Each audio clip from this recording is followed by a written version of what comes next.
Est-ce qu'il y en a qui sont chauds, prêts pour cette nouvelle série, la Dolce Vita? Ouais. L'été, c'est la belle saison. Moi, c'est la saison que j'aime bien. Et je me réjouis beaucoup toujours de vivre cette période-là. Mais vous le savez, vous comme moi, la vie n'est pas toujours douce. Il y en a qui ont déjà vécu que la vie n'était pas douce. Si tu as plus qu'un an dans cette salle, même pas, même moins. Ouais, on le sait, la vie ne nous épargne pas. Hein. Et on va traverser des périodes difficiles. C'est même une garantie pour la vie du croyant. Est-ce que tu le savais, ça? Je pense que c'est vrai pour tout humain, mais Jésus le dit spécifiquement dans un contexte pour ses disciples. C'est dans Jean 16 au verset 33. Il dit, je vous ai dit cela afin que vous ayez la paix en moi. Vous aurez à souffrir dans le monde, mais prenez courage, moi j'ai vaincu le monde. Voilà le postulat de base de ce que Jésus nous dit que la vie va être sur cette terre. C'est clair, c'est posé. Il y aura de la souffrance. C'est dit. C'est un fait. Mais Jésus a vaincu le monde. C'est aussi un fait. Hein? Et puis il dit qu'il nous donne sa paix. Donc, je ne sais pas si tu as entendu les paroles du chant sur lequel je suis monté sur scène. Il dit « I will be content in every circumstance. Jireh, you are enough. » Je serai dans le contentement, quelle que soit la circonstance, parce que Dieu, tu es assez pour moi. Tu me suffis.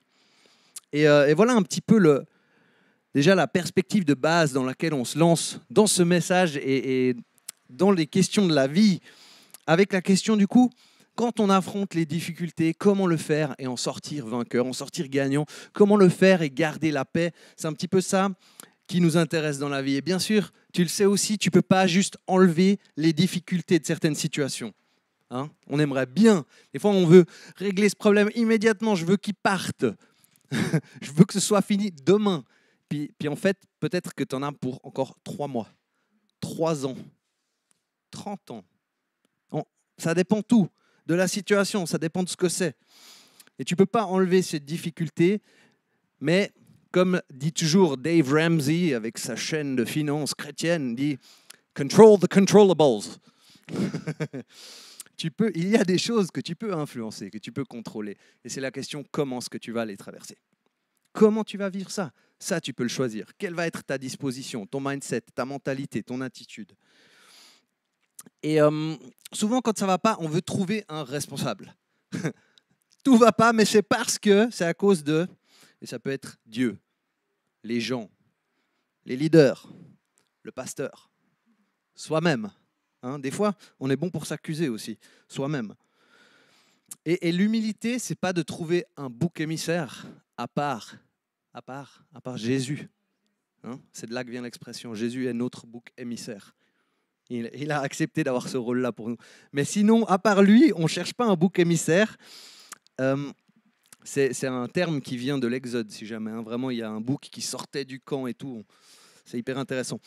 Mais c'est de savoir, c'est quoi ma part personnelle dans tout ça? Qu'est-ce qui en fait partie? Qu'est-ce qui ne fait pas partie? Qu'est-ce qui m'appartient? Qu'est-ce qui ne m'appartient pas? Je pense que c'est ça, l'humilité.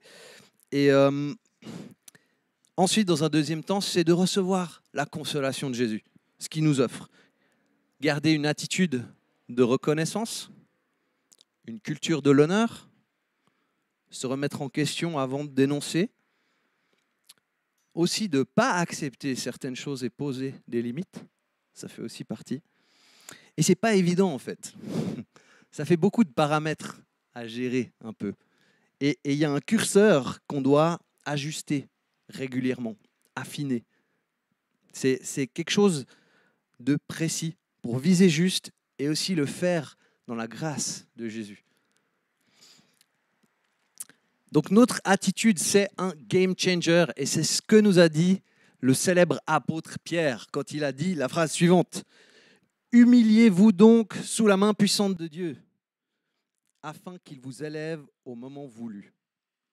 Déchargez-vous sur lui de tous vos soucis car lui-même prend soin de vous. » Waouh, costaud ce verset, il y a beaucoup dedans. Hein. Souvent on retient juste « humiliez-vous ». C'est vrai, c'est le début.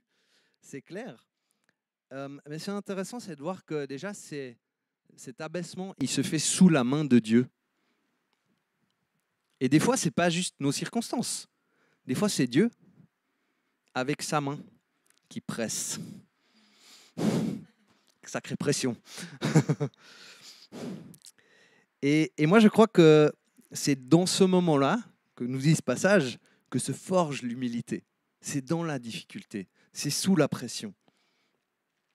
Et ensuite, cette humilité, elle se déploie dans le succès. Mais elle n'a pas été forgée dans le succès. C'est là qu'elle est rendue visible. C'est sous sa main qu'on s'humilie. Et même si c'est sous sa main qu'on s'humilie, qu'est-ce qu'il nous dit dans le verset? On peut être rassuré. Car il prend soin de nous. On peut se décharger sur lui. Et en fait, c'est même un impératif. Déchargez-vous sur lui. Est-ce que tu sais que Dieu prend soin de toi? C'est un fait. Je te le dis. Dieu prend soin de toi. Là où tu es, dans ta réalité, dans tes circonstances.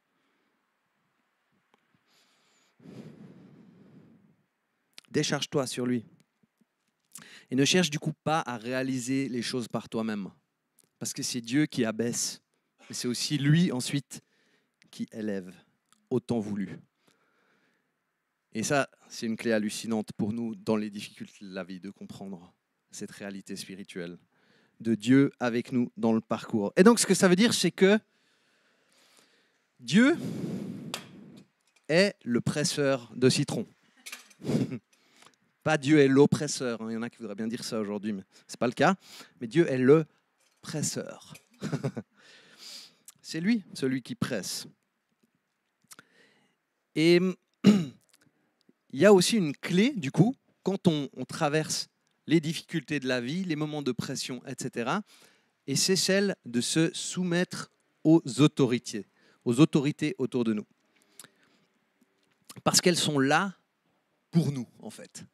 C'est ça, la vérité sur ce sujet. Les autorités que Dieu place dans notre vie, dans l'Église, sont là pour toi, pas contre toi.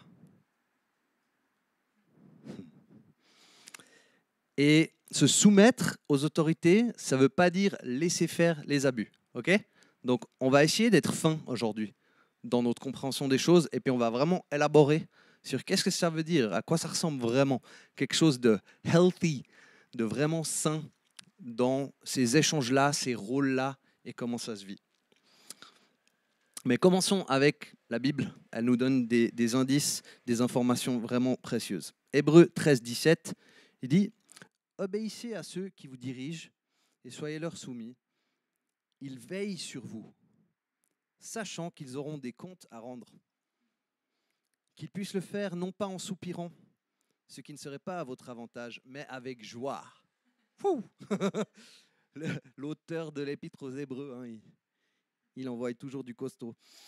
J'aime bien ce verset parce qu'il rappelle en fait le rôle et la responsabilité de ceux qui dirigent dans l'Église. C'est de veiller. Ils veillent sur vous. Ils sont là pour vous. Ou vous êtes là pour quelqu'un d'autre. Hein, parce qu'il y a plein de rôles et de personnes qui exercent d'une manière ou d'une autre cette réalité-là. Et en même temps, ce passage nous dit ils rendront des comptes. Waouh. Je ne sais pas ce que tu en penses de ça. Moi, je trouve ça un peu flippant, quoi. Dire un jour, je vais rendre des comptes au Dieu vivant, au Dieu très haut, de comment j'ai été pasteur d'ICF Lausanne. Qu'est-ce que j'ai enseigné? Qu'est-ce que j'ai toléré? Qu'est-ce que j'ai encouragé? Comment j'ai été avec les gens?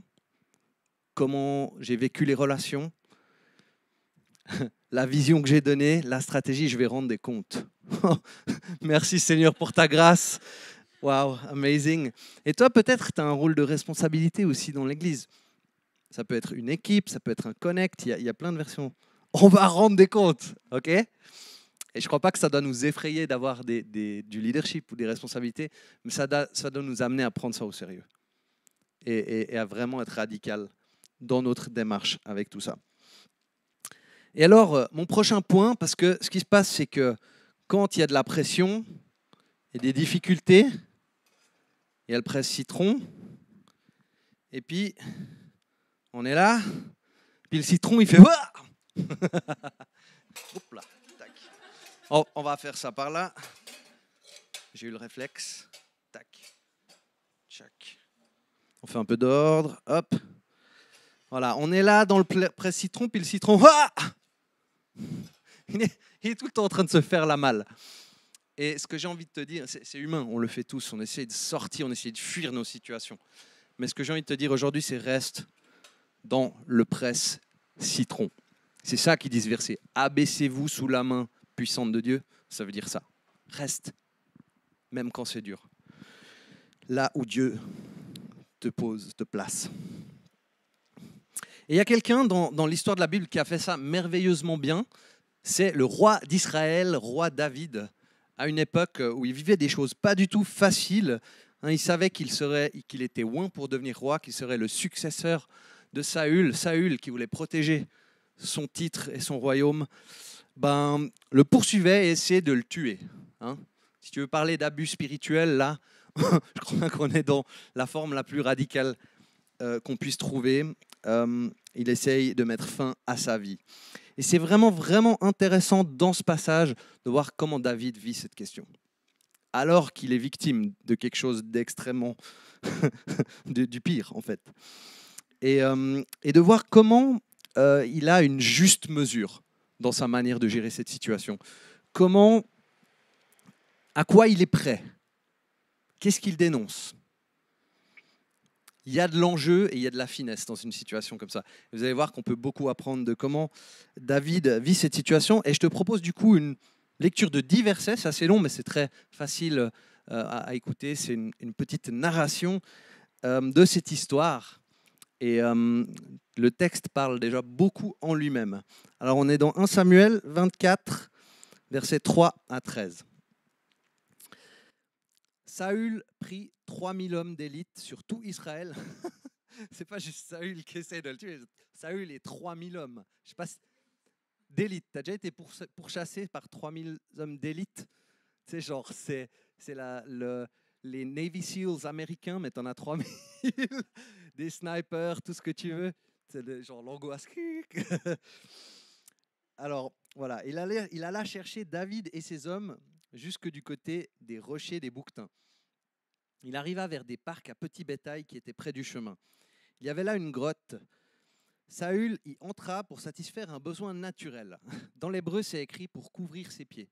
Parce que c'est comme ça qu'on disait faire ses besoins. Tu vois, on était dans l'euphémisme, dans la suggestion. On ne disait pas certaines choses explicitement. Ça, c'est marrant. David et ses hommes étaient assis au fond de la grotte. Les hommes de David lui dirent: il est arrivé le jour à propos duquel le Seigneur t'a dit: c'est moi qui te livre ton ennemi, traite-le comme il te plaira. David coupa furtivement le pan du manteau de Saül. Après cela, David sentit battre son cœur parce qu'il avait coupé le pan du manteau de Saül. Et il dit à ses hommes: jamais que le Seigneur me garde de commettre une telle action, de porter la main sur mon Seigneur, sur l'homme qui a reçu l'onction du Seigneur. Car c'est lui qui a reçu l'onction du Seigneur. Par ces paroles, David arrêta ses hommes et les empêcha d'attaquer Saül. Saül sortit de la grotte et continua son chemin. Après cela, David sortit de la grotte. Il se mit alors à crier derrière Saül: « Ô roi, mon Seigneur !» Saül regarda derrière lui et David s'inclina face contre terre, prosterné. David dit à Saül: « Pourquoi écoutes-tu les propos des gens qui disent: David cherche à te faire du mal? Tu le vois en ce jour de tes propres yeux. Aujourd'hui, le Seigneur t'avait livré à moi dans la grotte. On m'a dit de te tuer, mais je t'ai épargné, en disant: je ne porterai pas la main sur mon Seigneur, car c'est celui qui a reçu l'onction du Seigneur. Regarde donc le pan de ton manteau dans ma main, puisque j'ai coupé le pan de ton manteau et que je ne t'ai pas tué. Tu vois bien qu'il n'y a chez moi ni mauvaise intention, ni révolte, et que je n'ai pas péché contre toi. Et toi, tu pourchasses ma vie pour la prendre. Le Seigneur sera juge entre toi et moi, et le Seigneur me vengera de toi, mais ma main ne sera pas contre toi. Je trouve ça dingue. C'est vraiment impressionnant la manière dont David vit cette question. Et il ne fait pas rien, il ne se laisse pas écraser, il ne se laisse pas tuer avec une obéissance aveugle à l'autorité malfaisante. Euh, mais il vient contester tout en gardant une culture de l'honneur, tout en ayant une limite qu'il n'est pas prêt à franchir. Et c'est beau, c'est vraiment beau. D'ailleurs, dans la suite du texte, sauf erreur, Saül est en larmes, je crois, il pleure. Il y a quelque chose en fait qu'il a réussi à atteindre avec sa démarche. C'est une démarche qui est super remplie de sagesse aussi, parce qu'elle montre à Saül la réalité de ce qui est en train de se produire. Elle lui permet de prendre conscience des choses et du vrai cœur aussi de David et de l'injustice qu'il est en train de commettre. C'est super sain. Et en même temps, il garde cette limite de dire « je ne vais pas faire justice moi-même », spécialement sur celui qui a été établi par Dieu dans un rôle spécifique, celui qui a reçu l'onction. Mais le Seigneur me vengera de toi, il dit. Hein, mais ma main ne sera pas contre toi. Waouh, c'est vraiment, vraiment intéressant. Et ouais, je pense que c'est ça qui qualifie David pour cet office, en fait, qu'il respecte ce rôle de roi, hein, finalement, et il respecte le Dieu qu'il a établi, le Dieu qui est derrière ça. C'est super beau. Mais sans se laisser marcher dessus, sans juste dire oui, amen à tout et n'importe quoi. Et c'est marrant quand il dit qu'il coupe le pan de la robe ou de la cape de Saül, et après, son cœur a battu fort parce qu'il avait fait ça. Il savait qu'il faisait un truc. Alors déjà, il fallait peut-être pas se faire choper au moment de le faire. Et puis il y avait un enjeu, quoi. C'est le roi, c'est l'autorité. Il est en train de venir. Je sais pas, c'est un peu comme si tu fais une pichenette au président des États-Unis. Enfin, je le fais ou je le fais pas. J'y vais. Mais il a fait en fait ce qui était juste pour répondre à la situation. Et dans ma vie, j'ai toujours mis un point d'honneur à essayer d'obéir à mes leaders, dans l'église, en dehors aussi, et de les suivre, de vivre ce principe à fond. J'ai eu un pasteur à l'époque qui était très, très dysfonctionnel, mais je l'ai toujours écouté, j'ai toujours fait en gros ce qu'il me disait, et j'ai toujours été béni, en fait, dans la démarche. Et je le suis encore aujourd'hui. Parce qu'il y avait l'homme, mais il y avait aussi Dieu derrière l'homme, et il y avait quelque chose de divin qui était en train de se produire. Et même si c'est quelqu'un qui a été aussi abusif avec certaines personnes, moi, il ne l'a pas été. Donc, je n'ai pas eu l'enjeu difficile de devoir désobéir, de devoir poser une limite, en fait, comme ça peut parfois être le cas. Et parfois, j'ai dû le faire aussi avec des leaders, de mettre une limite, de dire non à quelque chose, de poser quelque chose, une ligne dans le sable, de ne pas juste dire oui, amen, aveuglément. Et je crois qu'on peut faire ça tout en restant dans le respect et dans une manière d'honorer la personne pour son rôle, pour comment Dieu la voit, pour comment Dieu l'a établi. C'est une juste mesure. Si tu voulais un prêche noir et blanc aujourd'hui, laisse tomber. On est dans le gris, dans un doux mélange, on est dans la finesse, dans la parcimonie. Et il y a plein de pièges dans tout ça. Ça veut dire que les réponses ne sont pas toujours évidentes. Hein. Les attentes d'un leader, ce n'est pas toujours des abus. Hein. Parce qu'après, il y en a qui basculent là-dedans. Et puis, on est d'accord, on peut être abusif sans être dans le rôle du leader, n'est-ce pas? Ce n'est pas parce qu'il y en a un qui a un certain rôle que l'autre ne veut pas être abusif. Je pense que c'est important aussi que le leader il puisse poser le cadre d'une vie communautaire et où chacun est libre en fait de vivre ou non cette chose. Mais chacun n'est pas libre de juste pas le vivre et pourrir ce truc pour tout le monde. Donc, ça pose des questions. Et je crois que tout ça, ça fonctionne merveilleusement si on se rend compte de la vérité suivante. C'est une phrase choc. Attention, prépare-toi. C'est cool de se soumettre. Normalement, il y a un truc qui fait quand on entend ça, si tu es comme moi. Je crois que quand on parle de soumission à un autre humain, il y a une réaction de base qui est négative. C'est un terme qui est connoté négatif, qui nous produit quelque chose qu'on n'aime pas, qu'on n'arrive pas à voir très souvent comme quelque chose de cool, et tel qu'il est vraiment en réalité. Peut-être on voit aussi tous les biais des déformations qu'il y a eu autour de ces questions. Et c'est normal parce que notre expérience, elle nous conditionne. C'est vraiment contre-intuitif. Et je crois qu'il y a aussi une autre raison à ça, c'est que la nature de la chute en nous fait de nous des rebelles. Par nature, on est tous rebelles contre Dieu, rebelles contre l'autorité. Et ça, c'est un problème. Mais Dieu nous donne une nouvelle nature à la croix en Jésus-Christ. Il fait de nous des hommes et des femmes doux, humbles, obéissants, bienveillants. Et c'est cool, c'est amazing. Et en fait, on ne se bat pas pour notre propre liberté et nos droits, mais notre liberté, c'est de déposer notre vie. C'est de la donner. Alors, regardons ensemble à notre modèle, notre exemple ultime. Comment il a vécu ça? Ce n'est ni plus ni moins que le célèbre Jésus-Christ, dont l'Épître aux Philippiens parle de la manière suivante. Il s'est abaissé lui-même en devenant obéissant jusqu'à la mort sur la croix. C'est pourquoi Dieu l'a souverainement élevé et lui a accordé le nom qui est au-dessus de tout nom, pour qu'au nom de Jésus, tout genou fléchisse dans les cieux, sur la terre et sous la terre, et que toute langue reconnaisse que Jésus-Christ est le Seigneur, à la gloire de Dieu le Père. Jésus s'est abaissé, de la même manière que Pierre nous invite à le faire. Jésus a été obéissant jusqu'à la mort. Et peut-être la différence entre Jésus et nous, quoique on va peut-être aussi des fois vivre des abus pour sa gloire, mais on ne les cautionne pas dans l'Église. Alors que Jésus, il subit tous les abus pour notre part. Hein?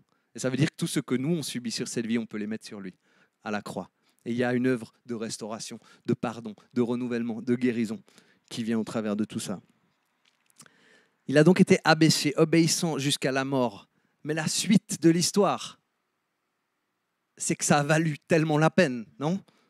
Parce qu'il a été souverainement élevé, qu'il est le nom au-dessus de tout nom, qu'il est Seigneur à la gloire de Dieu.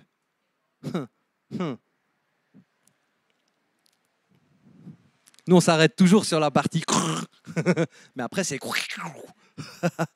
la fusée qui décolle. Et c'est pour ça que Watchman Nee, c'est un célèbre auteur chrétien chinois qui a dit la soumission n'est pas une perte de liberté, mais la découverte de la vraie liberté. Tu sens que notre rapport à ce terme, il est complètement tordu? On a besoin d'être renouvelé dans nos pensées, dans notre compréhension, dans notre idée de tout ça. Et on croit toujours qu'on reste libre en ne se soumettant pas, en conservant notre autonomie et en étant redevable à personne. En réalité, c'est là qu'on a le plus de chaînes. Et je dirais même avec ça, c'est terrible parce que l'ennemi s'éclate avec les personnes qui vivent comme ça. C'est des vrais passoires spirituels. Il fait juste ce qu'il veut. Il les balade, il les utilise de manière malsaine et c'est pas cool. Alors, c'est quoi le résumé de tout ça? Ne sois pas un soldat nazi, ok? Dénonce les autorités abusives. Je vais même te dire et te donner ce droit que tu as de toute façon depuis la scène. Si je fais des choses abusives, ne les accepte pas. Dis-les-moi, pose ta limite, dénonce-les. Si besoin, fais intervenir d'autres personnes. On ne veut pas cautionner le leadership de bouc dans l'Église qui écrase les autres. Ce n'est pas notre démarche. Et on veille les uns sur les autres pour éviter ça. Mais ne sois pas un rebelle non plus. Obéissons les uns aux autres. Et on a tous des autorités sur nous auxquelles on rend des comptes. J'en ai aussi. Et j'essaye de vivre ces principes aussi dans ces contextes-là. Faisons attention, parce que le rebelle, celui qui est vraiment rebelle, va toujours voir l'autorité, même si elle est saine, comme abusive. Et dénoncer ça. C'est son mécanisme de contrôle pour rester rebelle. Et le soldat nazi, qui est co-responsable d'un génocide et de la mort de millions de personnes, il dit toujours non, j'ai juste obéi, moi. C'est pas ma faute, c'était mes leaders qui ont décidé ça, moi j'ai obéi. Tous les deux sont extrêmement dangereux, malsains, problématiques. On le comprend bien, je crois. Hein. Et donc, ce qu'on cherche, c'est une obéissance saine les uns aux autres et non pas une obéissance aveugle. Il faut qu'on ajuste, il faut être précis, il faut être fin. Et sur notre cœur, hein, qu'est-ce qui est dans notre cœur, notre attitude et notre manière d'agir. Ces deux choses-là, à l'image de David avec Saül. Alors, comment est ton leadership à toi, tu vois? Est-ce que tu es un Saül ou un David? Parce qu'on est plein à avoir du leadership dans cette église. Et ton leader, est-ce que c'est vraiment un Saül ou c'est plutôt un David? Soyons fins, hein, parce que si on tire les mauvaises conclusions, on va tirer les mauvaises démarches dans la suite de ça. Ok, mon prochain point pour traverser les difficultés et en sortir vainqueur, en sortir plus grand et faire ça avec succès, c'est de briller en renonçant à nous-mêmes pour que Christ vive. Renonce à toi-même et laisse Jésus-Christ vivre en toi. Ça va changer tellement de choses. Et c'est intéressant de voir comme Paul en prison, il était en prison avec Silas, ils ont loué Dieu, la porte s'est ouverte, le miracle s'est produit. Incroyable. Plus tard, il a été remis en prison et il a sûrement prié, loué Dieu et les portes ne se sont pas ouvertes. Et il a fini sa vie en prison. Il n'avait pas trop le choix.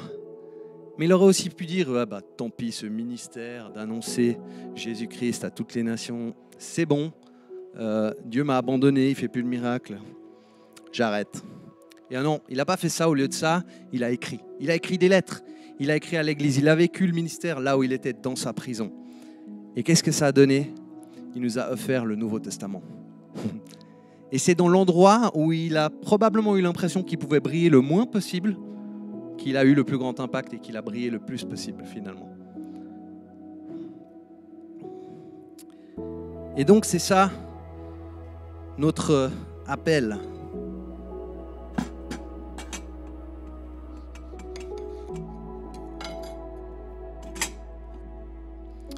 Reconnaître que Dieu est celui qui presse.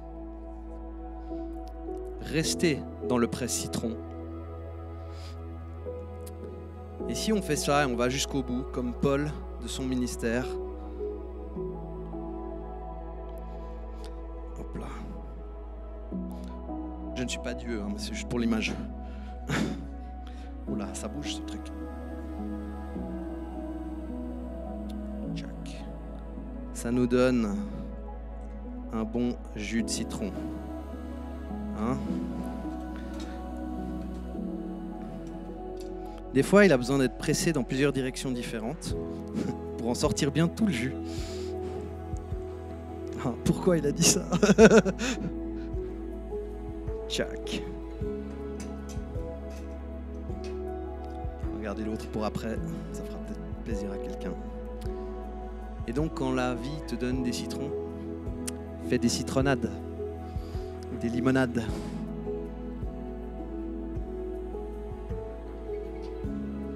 Tac. Check. Ouais, j'aime bien le sucre. C'est à la louche. Hein. Ça, c'est Dieu qui sucre après. Qui choisit combien en fonction. Quelqu'un a soif? Je sais pas si elle est bonne, mais...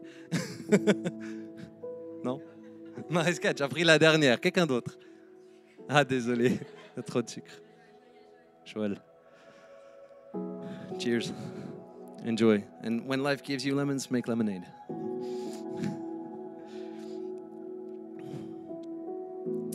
Le citron se transforme en limonade. Si on vit tout ça. Et j'ai envie d'amener une dernière idée avant qu'on termine ce message ensemble. On trouve ça dans un psaume. C'est encore une clé finalement autour de cette question. Qui c'est qui vit? Est-ce que c'est moi ou c'est Jésus-Christ en moi? Tu lis ça dans Psaume 127, verset 1. Chant des montées de Salomon. Si ce n'est le Seigneur qui bâtit la maison, ceux qui la bâtissent travaillent inutilement. Si ce n'est le Seigneur qui garde la ville, ceux qui la gardent veillent inutilement. Et la maison que Dieu construit n'est pas toujours celle qu'on croit, ni comme on le croit. Hein. C'est un édifice spirituel. Et donc on doit toujours se reposer la question, Seigneur, qu'est-ce que tu me demandes? Qu'est-ce que tu ne me demandes pas? Qu'est-ce que tu construis? Qu'est-ce que tu ne construis pas?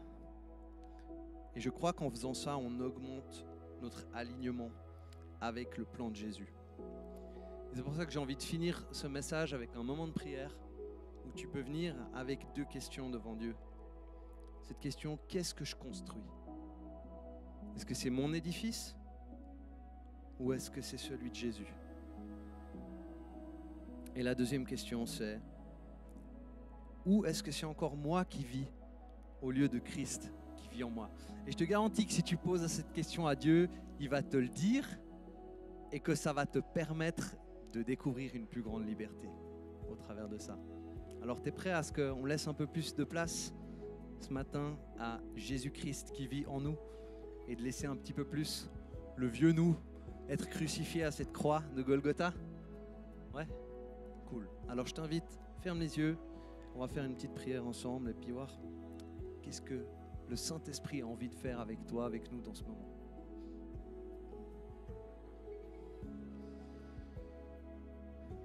Jésus, merci parce que ton plan, c'était ça, que notre vieille nature meure à la croix et que notre nouvelle nature, elle soit vécue dans la vie du Christ ressuscité, de ta vie de résurrection. Et je te demande pardon pour tous les domaines où, moi personnellement, en premier, j'ai encore des choses où je n'ai pas renoncé à moi-même, des choses de la vieille nature que je vis, au lieu de vivre cette nouvelle vie que tu m'offres par l'Esprit. Cette vie de Christ en moi, en nous.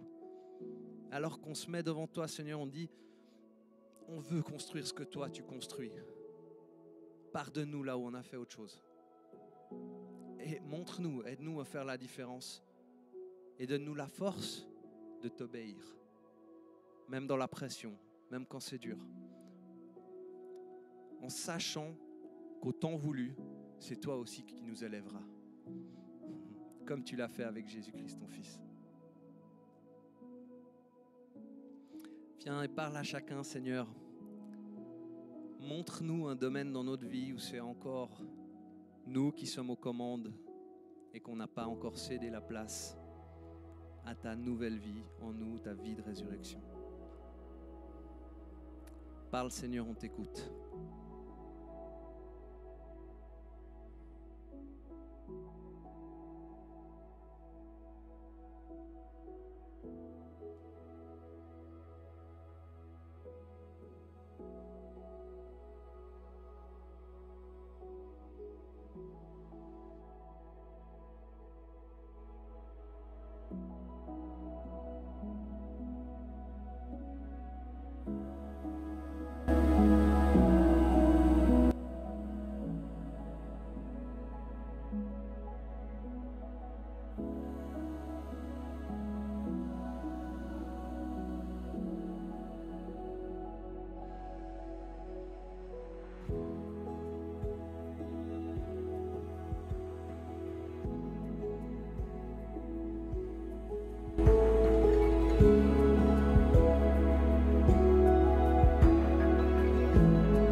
Aussi que Dieu veut nous parler des activités avec lesquelles on remplit notre vie.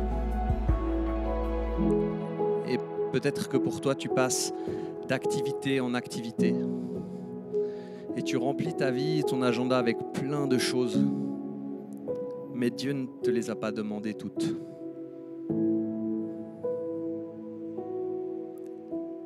Et refais le point. De dire, Seigneur, tu m'as dit, occupe-moi de ton royaume en premier. Occupez-vous de mon royaume en premier. Et j'ai envie de faire ça radicalement. Qu'est-ce que ça veut dire? Qu'est-ce qui fait partie de ce royaume?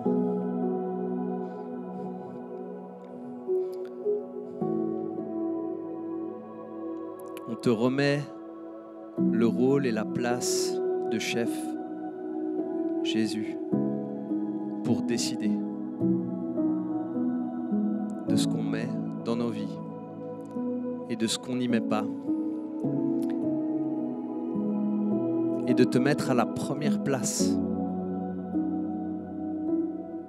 sur cette question de notre emploi du temps, de nos agendas.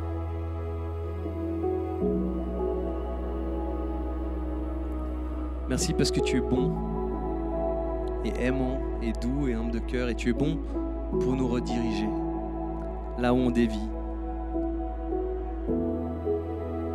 là où on déraille, et nous remettre sur le sentier de la vie avec toi, celui de la vie éternelle. Parle Jésus, tes serviteurs écoutent.